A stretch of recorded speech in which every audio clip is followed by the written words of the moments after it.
What if I told you it was possible to run ordinary laser diodes far beyond their published ratings, running at hundreds of volts and several tens of amps to produce several tens of watts of laser light? In this episode, let's take a look at a very simple pulse driver that can produce high peak power nanosecond pulses of laser light. If you're interested in lasers in general, you're probably aware of the Nichia NU-BM44 and NU-BM47 blue laser diodes. Both of these are capable of being driven to an incredible 6 watts of optical output power and are the most powerful visible light single emitter laser diodes currently available. It is possible to run them a bit harder to extract output powers on the order of 7 or 8 watts, but at that point the lifetime of the diode is significantly shortened. However, these days such laser diodes are really quite inexpensive, to the point where we can afford to destroy a few in the name of science. For my applications, I'm interested in high peak power, short duration visible light pulses. Laser diodes actually exist that can produce short, high peak powers for LiDAR applications of more than 100 watts. However, all of these laser diodes emit in the infrared. These laser diodes are driven at more than 30 volts with peak currents of tens of amps and pulse durations of just a few nanoseconds. Traditionally, visible laser diodes are very sensitive devices, driven with a current limiting circuit like this. Great care had to be taken with these not to exceed the voltage and current, and catastrophic optical damage was even a problem with these diodes. Power supply spikes and ESD would kill them dead. With the advent of modern high-power visible laser diodes, many of the issues that plagued earlier versions have now been mostly ironed out, and a delve into the literature reveals that high-power visible laser diodes have been driven in pulse configurations with peak output powers of several watts. This paper describes a diode pump dye laser. It used 3 blue laser diodes manufactured by Nichia as the pump source in pulsed mode. The pulse duration was 200 nanoseconds. The maximum rating of these diodes in continuous mode is 3.5 watts, but the authors found that under a pulse current of 3.8 amps, each diode produced a peak optical output power of about 5 watts and was used for pumping a miniature dye laser, which is way cool. This paper suggests that several tens of watts are possible from ordinary visible laser diodes, so let's take a look and see how they did this. This was for an optoacoustic imaging experiment, and they needed fairly high peak powers in order to accomplish their goals. So if we scoot down a little bit, there's a section here on the pulsed laser diode driver. So it says a laser diode driver was constructed to deliver high current nanosecond pulses at high repetition rates. And if we scoot down a little bit further, it says that they were driving the laser diodes with a very, very low pulse width of under 10 nanoseconds, but incredibly high currents of 50 to 60 amps. So we'll just take a look at the schematic here to see how all of this stuff works. It looks on the face of it to be very, very simple, but the devil, as always with these things, is in the details. Up at the top here we've got HV, which is the high voltage input, which according to the paper can be anywhere up to about 500 volts. This is used to charge the capacitor up via this resistor here, which is just there to limit current. Yeah, so far so good. When we apply a nanosecond pulse to the gate of Q1, this will cause the capacitor to discharge to ground, and as it does so, it will pull current all the way through the laser diode at several tens of amps, emitting several tens of watts of light through the pulse forming network, and then it's all over. That's all there is to it. As I've said before, these things can get quite complicated to actually realize a working design.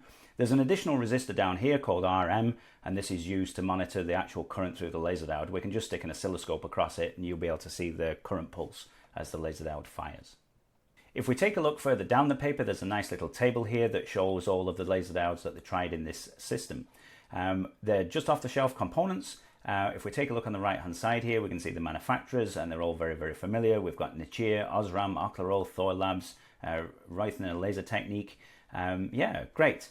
If we take a look at the powers listed here are the regular continuous wave powers that you would see in the data sheets from these laser diodes. So this first one at 440 odd nanometers, 3.5 watts.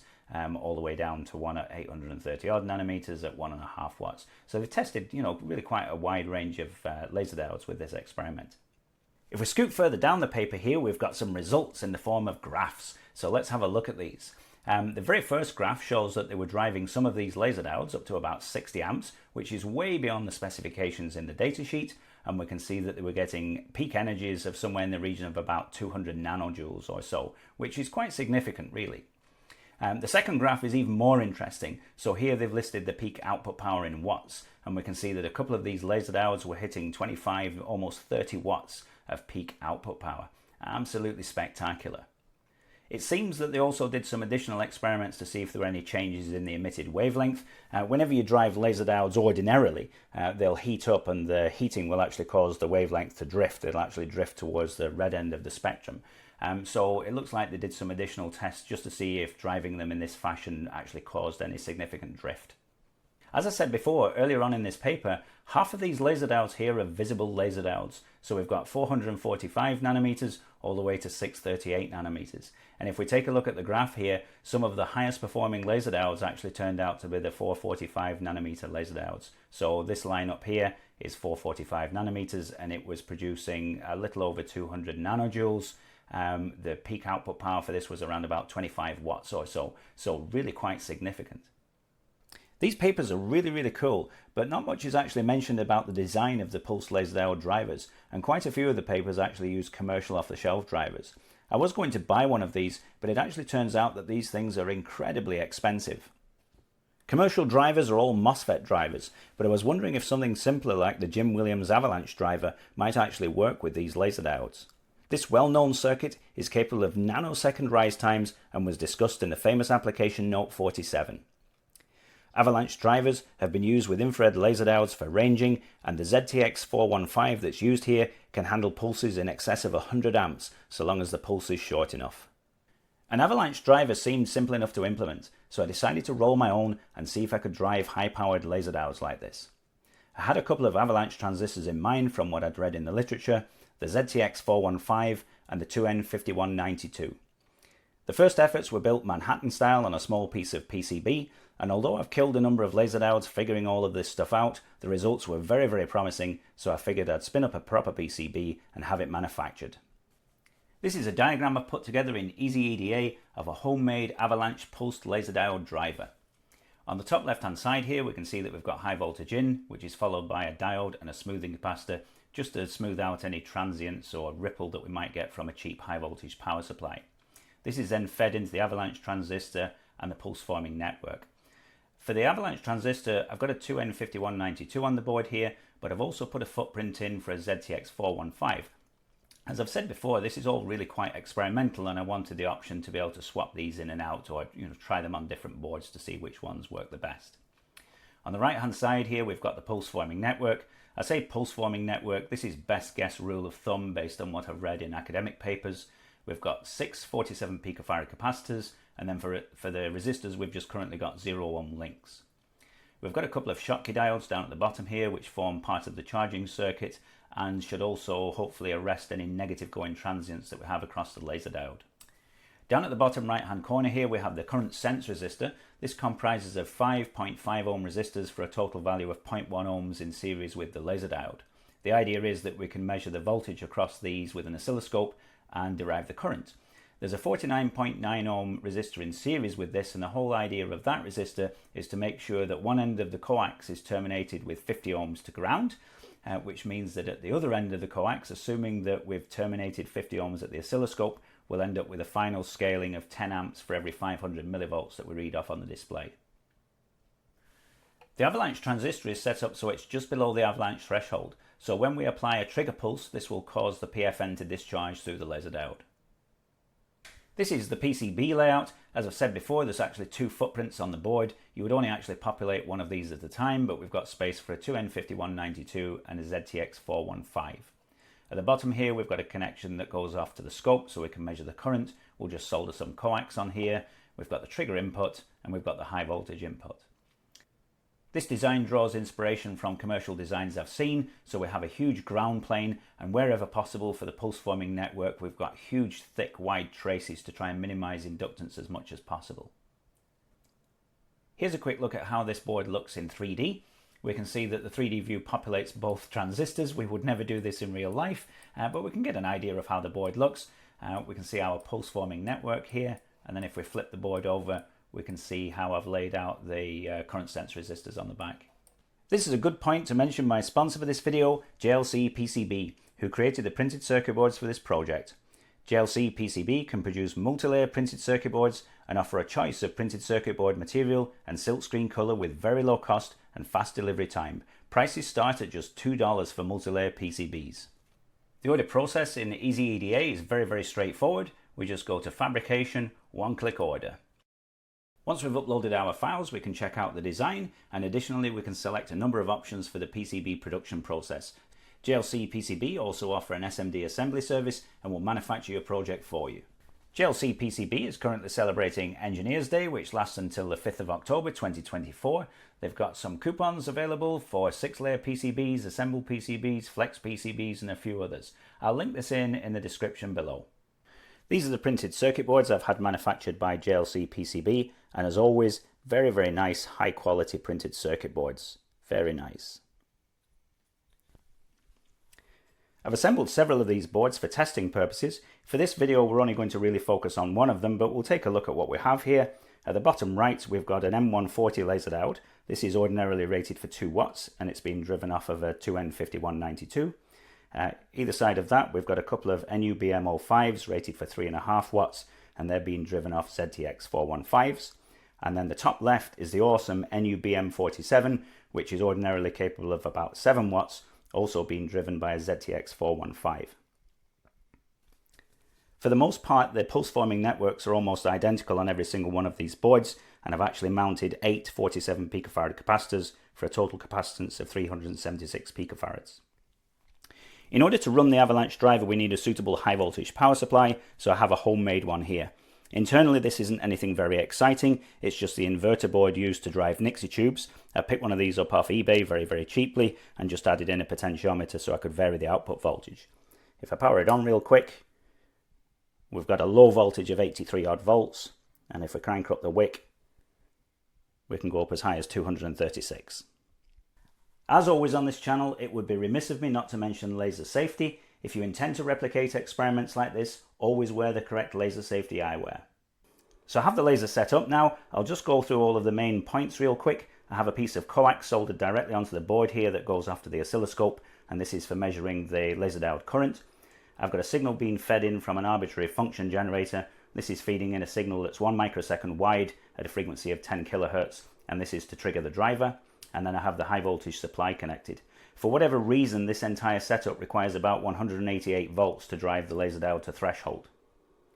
I have the laser set up running at a fairly low pulse frequency, about 5 kilohertz, and if I hold a piece of paper in the beam path, we can clearly see the beam there. Interestingly, at this low frequency, if I waft the paper in front of the camera like this, we'll be able to see the individual nanosecond pulses through the air. Very nice. If we take a look at this long exposure photograph, we can see this effect in all of its glory. This is absolutely fantastic. I have the pulse repetition frequency turned up to about 10 kilohertz here, and we have a very nice bright beam. Absolutely fantastic. Of course, eyeballs don't make for very good measuring tools, so let's perform some measurements on this thing and see if we can work out what the peak power is. We need to perform some basic measurements on the laser diode, so I have a piece of coax going off to channel 1 on the oscilloscope, and I have a fast photodiode. If we want to measure the actual peak power of the laser diode, we actually need to know what the pulse width of the optical pulse is, we need to know the repetition rate, and we also need to measure the average power. But before we get to that, let's have a look on the oscilloscope. We'll just take a look at these waveforms on a really fast oscilloscope. This is a 1 GHz Tektronix. On channel 1, this is the laser diode drive, and we can see it has a pulse width of 2.15 nanoseconds, so really quite fast. Channel 2 is the optical output as measured with a fast photodiode, and it's got a pulse width of 6.97 nanoseconds. If we want to actually measure the current flowing through the laser diode, all we have to do is connect a fast oscilloscope across the sense resistors on the board. The sense resistors are configured such that, assuming that the oscilloscope has a 50 ohm input impedance, that we read off about 20 amps per volt. If we look at the oscilloscope just now, we've got a reading of negative 4.34 volts, which is a little over 80 amps with a drive voltage of 199 volts. Now that we have the pulse width and we know the repetition rate to be 5 kilohertz, we're going to measure the average power and then calculate the peak power.